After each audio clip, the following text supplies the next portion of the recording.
día del tan ansiado tope al megavatio hora, no ha cumplido las expectativas. Vamos a ver los números. Con ese tope de gas de 40 euros en el gas con el que se produce la energía, el megavatio hora nos cuesta hoy 165, pero hay que sumarle la compensación que tenemos que pagar a las eléctricas por lo que pagan por encima de ese tope. Esa compensación es hoy de 59 euros, así que al final el precio total del megavatio hora se nos queda en casi 225, casi 11 euros más que ayer. Esto es una realidad, pero hay otra forma de verlo. Esta otra, y es la que está destacando el Gobierno. Sin el tope de gas, incluida la compensación, hoy el megavatio hora nos habría costado 240 euros, es decir, 15 más. Así que el saldo al final es que el precio ha bajado un 6% respecto a ayer. No es el 20% ni el 15% mínimo que nos ha venido anunciando el Ejecutivo en las últimas semanas, pero el Gobierno insiste en que estamos, de momento, en el primer paso de esta medida. Cuesta entenderlo, pero seguro que lo vamos a entender muy claro porque nos acompaña José Luis Sancha, profesor de la Universidad de Comillas, autor del libro Presume de entender las facturas de la luz y el gas. Profesor, buenos días. Muy buenos días, Inma. A ver si podemos presumir al término de la entrevista de que... Bueno, de que por lo menos con entender valdría. Yo creo que sí. Bueno, por un lado, decimos, el tope del gas, bueno, no ha cumplido las expectativas que nos están contando desde hace tantas semanas. Para nada. Pero el Gobierno dice, bueno, es que si no fuera por esto, hoy todavía sería peor. ¿Son las dos realidades así? Las dos son verdad, efectivamente. Todos esperábamos más. Quiero decir que esperábamos, primero, que el mecanismo del tope bajase más. Solo ha bajado muy poco, ¿no? 6%. 50 euros. Quiero decir que todos esperábamos una bajada importante del marginal. Y el marginal es muy importante porque afecta a toda la generación. Y luego tampoco pensábamos que la compensación fuese tan alta. Con lo cual estábamos esperando un precio final, pues a lo mejor de unos 20 céntimos de euro y se va casi a 26. O sea que realmente las expectativas no se han cumplido. Ha sorprendido lo de la compensación. Aquí, desde el minuto uno hemos estado contando que esto no iba a salir gratis, que habría que pagar esa diferencia de un modo u otro, que en principio parece que la van a pagar seguro los clientes del mercado regulado, que son a los que afecta directamente la tarifa, ¿no? Eso ya lo están pagando. Eso ya lo están pagando. Y hablamos de consumidores, pero también empresas. Sí, sí. En los dos. Y la Unión Europea ha dicho desde el principio, esto va a salir para España por unos 6.000 euros, redondeando. ¿Por qué nos ha sorprendido tanto esta compensación de 59 euros en el primer día del estreno? ¿Era lo que cabía esperar o realmente es más de lo que cabía esperar? Ha sido bastante más de lo esperado. Hay que tener en cuenta siempre que esta compensación es el producto de dos cosas, ¿no? Por un lado, la diferencia de precio entre el precio real del gas y el precio topado. Ayer el precio real era 80, el topado 40, pues esos 40 euros que traducidos por el rendimiento de los ciclos se convierten en 73, pues estos 73 hay que pagarlos porque queremos que funcionen las centrales de ciclo combinado. Entonces eso es el precio, pero luego es la cantidad. Claro, la cantidad a priori no se puede saber. Ayer fue un día récord de participación de los ciclos combinados. Muchísima generación de ciclos combinados.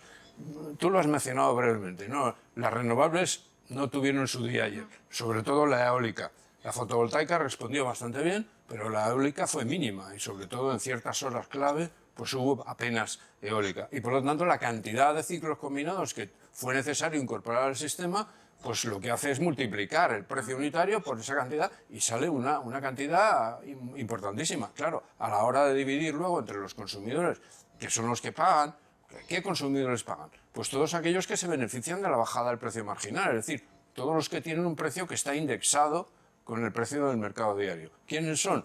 Los regulados por norma. Todos los regulados, pero también, como mencionabas, muchas empresas, muchos pequeños consumidores a nivel de pyme y grandes consumidores incluso que compran directamente en el mercado diario, pues esos también van a tener que pagar esa diferencia, esa compensación.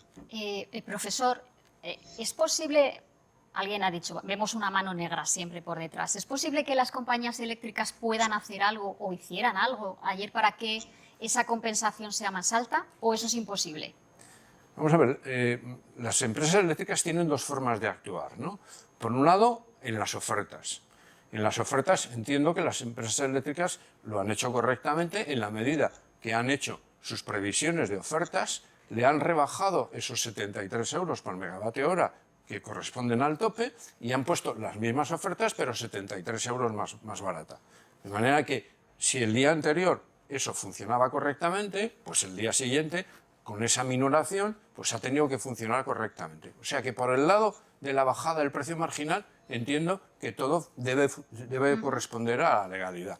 La segunda parte, ya digo, la diferencia está en que la cantidad y el precio está marcado, es 80 menos 40 dividido por 0,55, luego es la cantidad.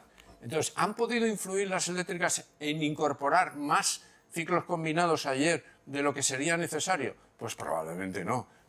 Vamos, no lo sé, eso tendrá que investigarlo la CNMC, pero realmente la proporción con la que participa la generación cada día se define en el mercado en función de las ofertas, y si realmente no ha habido unas ofertas sustanciales de eólica, sobre todo, y también de otras tecnologías, pues obviamente la demanda estaba bastante disparada ayer, pues tienen que incorporar ciclos combinados. De manera que en las dos cuestiones que intervienen las empresas eléctricas, entiendo que, en fin, siempre es bueno revisar las cosas, pero a priori no se ven comportamientos irreales. Pues, entonces, conclusión, el tope de gas ha tenido mala suerte en el día de estreno y tendremos que ver cómo evoluciona, ¿no? Claro. Es decir, yo creo que es pertinente hacer la comparación no tanto con el día anterior, que efectivamente fue un día distinto, diferente, sino con el propio día que hubiese pasado con y sin. Y entonces, con la aplicación del tope, pues realmente el mercado diario bajó. Hablando en términos coloquiales del consumidor, porque los consumidores no consumen megavatios hora, consumen kilovatios hora, ¿no? Entonces, bajó 7 céntimos por efecto del tope, que está bien, no está mal. Pero es que luego vienen los servicios de ajuste, vienen las pérdidas, viene la financiación de los operadores, las pérdidas, etc. Y entonces eso subió a 8. Luego, al final teníamos una bajada de 8,4 céntimos de euro por kilovatio hora, que es muy razonable. Pero claro, entonces viene la compensación. Y la compensación son 6,70 céntimos de euro por kilovatio hora. Total, que al final hay una rebaja, sí, pero de 1,7 céntimos de euro, que realmente no es lo que pues esperábamos. Es pobre, es algo, es un 5%, pero no es las expectativas que teníamos todos. Un poco lo de la gasolina, ¿no? Y dices 20 céntimos menos, eso que te ahorras, pero el precio sigue subiendo Exacto, y el consumidor tiene esa percepción. Exacto. Nos hemos preguntado, profesor, ¿qué ha pasado en Portugal? Porque claro, también hemos estado contando durante todos los últimos 2 meses que esto es la excepción ibérica, que Bruselas nos ha dado permiso a España y Portugal porque somos una isla energética. Pues nos hemos preguntado, ¿y qué ha pasado en Portugal en este primer día del tope del gas? Pues ya nos lo cuenta nuestra corresponsal, la corresponsal de Televisión Española en Lisboa, Belén Lorente.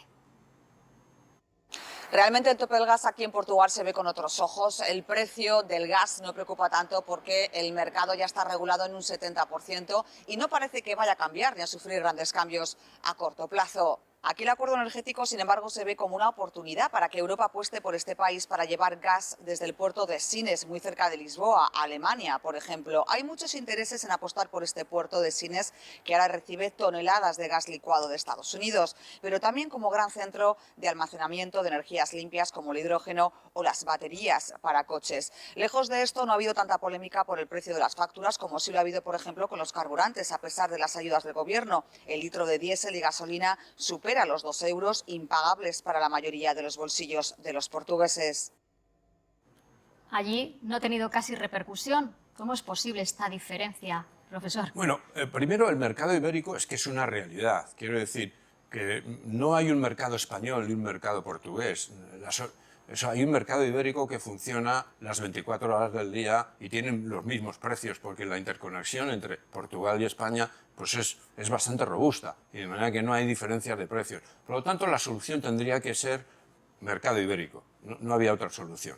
Pero, sin embargo, digamos, la correspondencia luego con los consumidores es muy distinta, porque en España existe el PVPC, que afecta a casi 4 millones de consumidores, y lo que podríamos llamar equivalente en Portugal, pues afecta nada más que un 5% de la población, es decir, una parte muy exigua comparada con España. Y por lo tanto, pues efectivamente, pues en Portugal pues se entiende que haya una menos repercusión mediática, pero efectivamente también existe, porque en Portugal también hay consumidores regulados, consumidores. Lo que pasa es que en Portugal el concepto de regulado está más tendiendo a consumidores, digamos, vulnerables. Y en España, pues no, en España hay todo un colectivo que, ya digo, es casi un 40% de los consumidores hogareños, pues tienen el PVPC. Que tenemos. Bueno, iremos viendo cómo evoluciona este tope de gas, pero, profesor, quería que nos explicara, es usted autor del libro Cómo entender la factura del gas y